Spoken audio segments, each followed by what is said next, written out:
The custom job that Peter made for us in allowing this deck to drop to 280 has increased the speed of sanding these treads by at least 70–80%.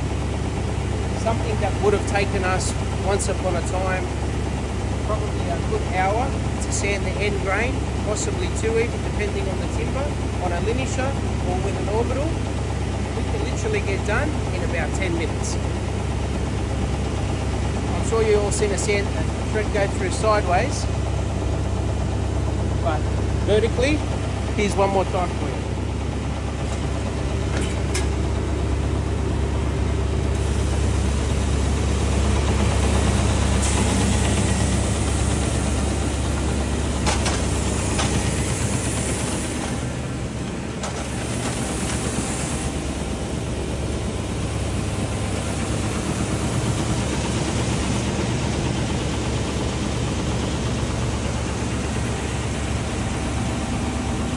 As you can see from one pass, this is already better than most people can achieve with an hour on a linisher or with an orbital sander.